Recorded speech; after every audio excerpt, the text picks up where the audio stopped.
दोस्तों, मुंहिंजो नालो अली टालपुर आहे ऐं आउं कहाणी ॿुधाईंदो आहियां। अॼु आउं तव्हांखे सिंध जे नामवर लेखक मोहतरम शेख अयाद जी लिखियल कहाणी वाच जा कांटा ॿुधाईंदुसि। सिगरेट जी दुही मां छला बणाईंदे नदीर सोचे रहियो हो त आख़िर हिन ज़िंदगी जो मक़सदु आहे छा। सुबुह खां शाम ताईं महिनत थो करियां, न फुर्सत आहे न फ़रात। सारो ॾींहुं टाइप ते टिक टिक में गुज़री थो वञे। सिर्फ़ु मंझंदि जो कलाक खनि रेस्टोरेंट में चांहि जो कोप पी संगतियुनि साथियुनि सां ॻाल्हाए ॿोलाए वरी वञी थो कुर्सी ते वेहा ऐं दफ़्तर जा कागज़ उथलायां। हर रोज़ हू ईअं ई सोचींदो हो ऐं संदसि ख़्याल सिगरेट जे दुही वांगुरु वटि खाईंदा संदसि दिलि खे जलाईंदा ग़ाइबु थी वेंदो हो। संदसि ख़ुशी ख़लकी ऐं रुणनी मिलनी सुभाउ करे सेक्रेटरीट जा सभु क्लार्क साणसि चङी तरह पेश ईंदा हुआ। हीउ हो बि फ़राख़ दिलि दोस्त, चांहि ऐं पाणी जी सलाह कंदे कॾहिं बि न टिमाईंदो। संदसि पघार त खणी 90 रुपया हुई, तॾहिं बि ॾेख वेख अमीराणो हुअसि।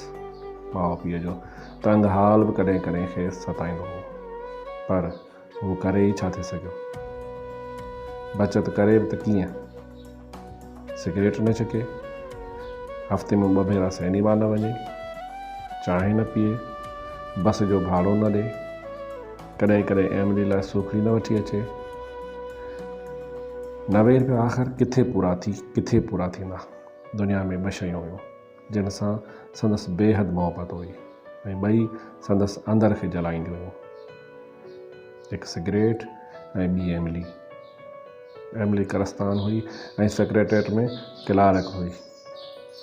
ॿिन्ही जी टेबल भरिसां हुई। हर इतवार ते हू एमिली सां क्लिफ्टन ते वेंदो हो ऐं शाम जो अंग्रेज़ी पिक्चर ते। अॼु हू सिगरेट छिकींदे सोचे रहियो हो त आख़िर ही ज़िंदगी किथे पहुचाईंदी।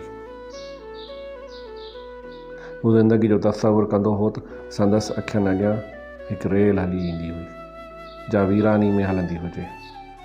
न ड्राइवर न स्टेशन, सिर्फ़ु 2 मुसाफ़िर, हू ऐं एमिली। न आईंदा में उम्मीद, न ई माज़ी लाइ मोहबत। हू हाल जी चाल ते हलंदो हो, कॾहिं कॾहिं या छा लाइ।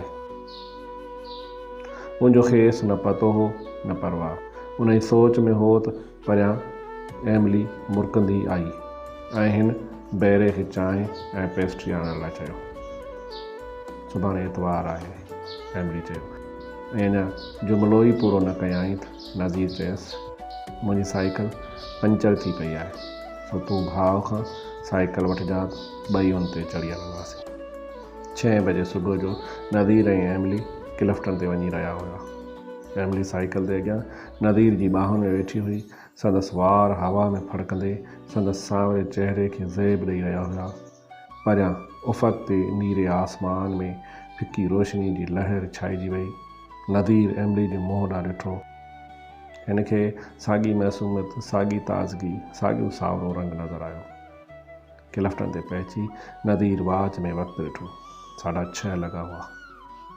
एमिली पंहिंजी वाच नज़ीर खे सूखड़ी ॾिनी हुई, जीअं हू जॾहिं बि वक़्तु ॾिसे त खेसि हयाती जे मिंट मिंट में यादि करे।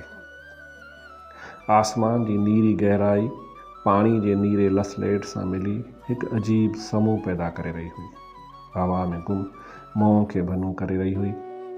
एमिली जो फ़्राक तेज़ हवा में संदसि बदन सां चोटी पियो हो ऐं हू हिकु जलपरी थे लॻी। साइकिल रखी नज़ीर जर्सी पाती ऐं एमिली मथियों फ़्राक लाहे छॾियो। 2 हथ में ॾेई लहरनि में उॾामंदा विया।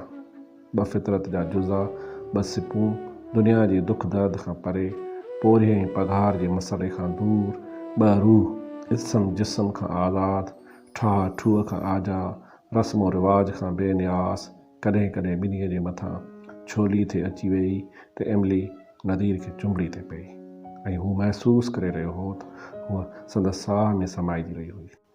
ॿिन्ही जी हस्ती गॾगोलबी ते वेई, ॼण हू रत मास जा इंसान न हुया, पर 2 फ़रिश्ता, बेमौत, मासूम, आज़ाद।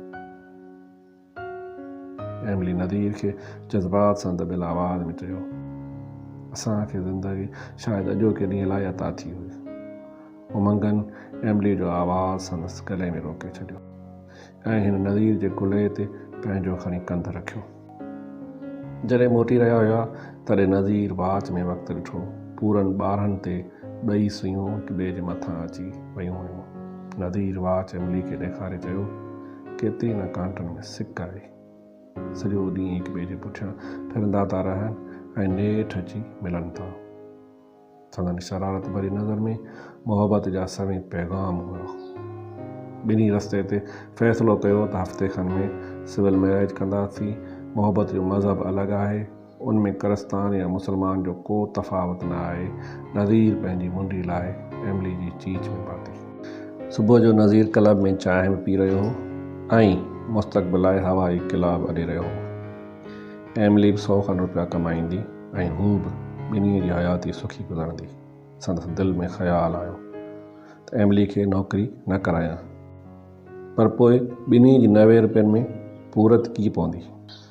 पर्दे वग़ैरह खे त हू अॻे ई 16वीं सदी जी बेवकूफ़ी सम्झंदो हो, सो हिन एमली जी नौकरी न करण जो ख़्यालु लाहे छॾियो।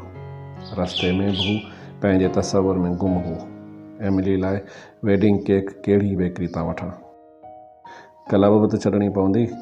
कराची में जोए खां अवल त जाइ जो ख़्यालु ज़रूरी आहे। सईद मंज़िल में शायदि कमिरो मिली वञे। ऑफिस में क्लार्क संदसि मोहना ॾिसी मुरकी रहिया हुआ ऐं हिक ॿिए सां सुसपुस करे रहिया हुआ। अॼु कंहिंजे आसिरे में आहे? नज़ीर हूअं त ॿाहिरां अॻे खां बि चुस्त थिए लॻो, पर जॾहिं आईंदा लथे पह पचाईं तॾहिं कुझु वाइड़ो थो लॻो। एमली अॼु न आई आहे। हू वारी सां संदसि टेबल ॾांहुं ॾिसंदो रहियो। कालो की थक करे बुखार त नथी पियसि, तॾहिं छो न आई आहे? अची वेंदी। हू वारी सां वाच ॾिसी रहियो हो ऐं खेसि यादि करे रहियो। 9:30, 10, 10, 10, 15, 10, 20 जीअं पोइ तीं हू थोरे वक़्त खां पोइ वाच तके रहियो। संदसि ख़ुशीअ ते ॼण त पाछाओ पइजी वियो। हू वहमी त न हो, पर अॼु अलाइजे अहिड़ी बेचैनी छो? नज़ीर बाबू इधर है? ऑफिस जे दर तां टपाली पुछियो। नज़ीर उथी दर वटि वियो ऐं हिन खेसि तार ॾिनी। जीअं न रस्ते ते कोई ख़्याल में हुजे ऐं ओचितो बिजली जो थंबो ठका थी वञेसि। अहिड़ी हालत थी नज़ीर जी। संदसि पीउ वफ़ात करे वियो हो। नज़ीर जो पीउ ग़रीब दर्दी हो ऐं सारो ॾींहुं पोरियो करे ॿार बचा पालींदो हो। संदसि घर में ॿियो को मज़दूर माण्हू कोन हो। माउ, भेण, नंढो भाउ, उन्हनि खे केरु पालींदो? खेसि पीउ जे मौत जो अफ़सोस कोन थियो, पर पंहिंजे भातियुनि जी आईंदे संदसि अखियुनि अॻियां अंधारो आणे छॾियो। हिन यकदमि 4 ॾींहं मोकल वरिती ऐं ऑफिस मां निकितो त सामान ठाहे सखर वञा। रस्ते ते एमली जो ख़्यालु आयसि। हिकु दिलि चयसि त खेसि वञी इतला न ॾे, ॿी दिलि चयसि त मतां इंतज़ारु थी पवेसि, मतां हिकु जो ॿियो सम्झे। मतां जे ख़ात्मे लाइ हिन फ़ैसिलो कयो त एमली खे तार ॾेखारे थो अचां। फरेया रोड तां हू बस में चढ़ियो। कंडक्टर पुछी रहियो हुअसि त किथां जी टिकट घुरिजे, त हू चई रहियो हो सखर जी, पर कंडक्टर सम्झो त हू चए थो सदर जी, सो खेसि इहा टिकट ॾिनई। सभई ख़्याल संदसि दिमाग़ में आया ऐं विया थे। जीअं डेंबू जे डंग महिल कॾहिं कॾहिं सारे बदन ते छापाको थी पवंदो आहे ऐं हिकु जाइ तां खनी ॿी जाइ ते खनबो आहे, तीअं उन तार संदसि ख़्यालात में उथल पुथल पैदा करे छॾी हुई। हिकु ख़्यालु आयसि थे ऐं उनजो हल ई न थे। ॻोल्हियाईं त ॿियो ख़्यालु थे आयसि। कॾहिं क़िस्मत ते अफ़सोस ते कयाईं, कॾहिं ख़ुदा खे गारियूं ते ॾिनाईं। कॾहिं सोचियाईं थे त ॻोठु वञा ई न, मुंहिंजो छा जो माउ भेण जी करे पंहिंजी सॼी ज़िंदगी अज़ाब में विझां। कॾहिं इश्तराकियुनि सां वञी थे शामिलु थियो ऐं मुफ़लिसी तड़े कढण लाइ इनकलाब ज़िंदाबाद जा नारा थियईं। सदर में लही हिन वाच में वक़्तु ॾिठो। 12 में 1 मिंट बचियो हो। अञा कांटा हिक में मथां कीअं आया हुया। ट्राम जी पटी तां रस्ते जे ॿिए पासे वञी रहियो हो ठा सोल्जर बाज़ार जी ट्राम अची साणसि टकराई। हू किरी पियो। संदसि मग़ज़ मां रतु वेही रहियो हो। संदसि वाच बि भॼी पई ऐं उन मां हिकु कांटो गुम हो। उन वक़्तु टावर 12 घंटा आया हुआ। बस दोस्तों, इहा हुई अॼु जी कहाणी, जेका उमेद आहे तव्हांखे ज़रूरु पसंदि आई हूंदी। दोस्तों, जेकॾहिं तव्हांखे हीअ कहाणियूं पसंदि अची रहियूं आहिनि त तव्हां कमेंट्स बॉक्स में वञी मूंखे पंहिंजी राय खां आगाह कंदा। ऐं जेकॾहिं तव्हां नवां आहियो त मुंहिंजे इन YouTube चैनल खे सब्सक्राइब कंदा। ऐं जेकॾहिं तव्हांखे वीडियो पसंदि अची रहियूं आहिनि त लाइक कंदा ऐं पंहिंजे दोस्तनि सां शेयर कंदा। तव्हां सभिनी जी वॾी वॾी महिरबानी। Thank U.